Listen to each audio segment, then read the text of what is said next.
Hi everyone, hope you all are doing fine. आज हम बात करने वाले हैं ईरान और जो चाइना है वो पाकिस्तान की हेल्प करने के लिए आया है, क्योंकि उनकी जो इस वक्त इकोनॉमिक क्राइसिस कंट्री में चलती है और जो नई पॉलिसीज़, नई रूल्स, नई चेंजेस, मॉडिफिकेशंस, अमेंडमेंट्स लाए जा रहे हैं पाकिस्तान की इकोनॉमी में, पाकिस्तान की लॉज में, तो उनके बारे में हम बात करने वाले हैं। तो सबसे पहले अगर हम देखेंगे, हमने देखा है कि पाकिस्तान जो है वो वर्स्ट इकोनॉमिक क्राइसिस में फॉरेन एक्सचेंज जो है, रिजर्व जो है उनके पास वो बहुत ही लोवेस्ट है इन अबाउट 10 डेकेड्स में। अगर आप देखोगे सबसे लोवेस्ट 10 ईयर्स में उनका फॉरेन एक्सचेंज रिजर्व अभी तक मिला है, जो नियर अबाउट 3 मिलियन उनके पास बचा है। अब बात आ रही है चाइना और जो ईरान है वो फॉरवर्ड आए हैं और इस क्राइसिस में इनको फाइनेंशियल हेल्प करने की, ताकि ये जो फाइनेंशियल कोलैप्स है उससे पाकिस्तान को बचाया जाए। जबकि जो इंटरनेशनल मॉनेटरी फंड है उन्होंने अपनी जो फंडिंग है, जो 6.5 बिलियन लोन था, उसमें अभी तक डिले दिया है, क्योंकि कुछ कंडीशंस उन्होंने रखे हैं।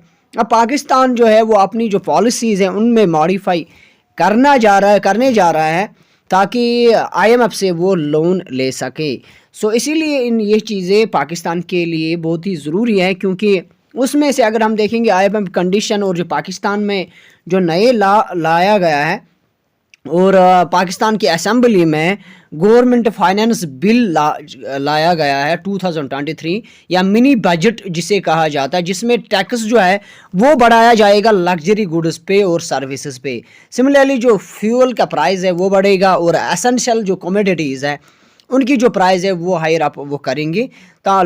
लेकिन उससे क्या होगा, जो कॉमन पीपल है उनकी जो रोज़मर्रा ज़िंदगी, जो बेसिक नीड्स होती है, उसमें दिक्कत आ जाएगी। जबकि जो अगर हम बात करते हैं चाइना जो है वो 700 मिलियन लोन कंट्री को देने वाला है। और हम ऑलरेडी हम जानते हैं, अगर हम करंट डेबिट देखेंगे, चाइना जो है वो तकरीबन 30% जो पाकिस्तान की डेबिट है वो चाइना का है, यानी कि चाइनीज़ बैंक उसमें 30% उनकी जो डेबिट पाकिस्तान की वो पाकिस्तान के पास है, चाइना के पाकिस्तान को है।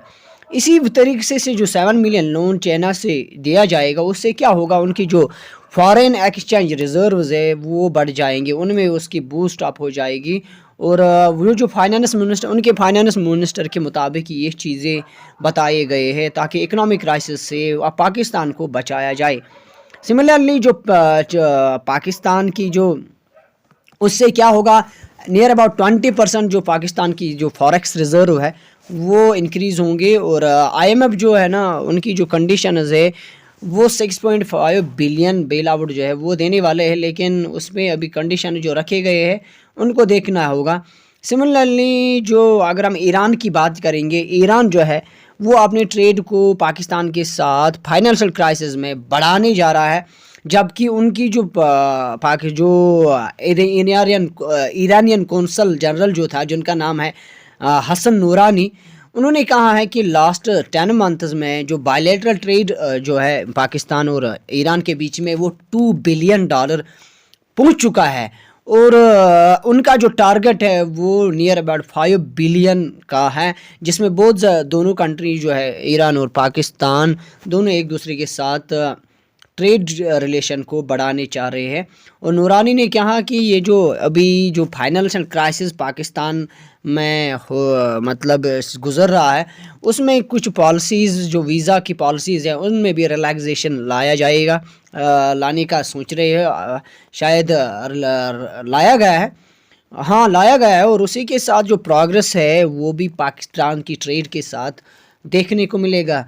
सो ये थी पाकिस्तान की बारे में जो हमने अभी थोड़ा बहुत इसके बारे में जानने की कोशिश करी। Hope this was very beneficial to you and hope you got something from it, and please do consider the subscription and thank you.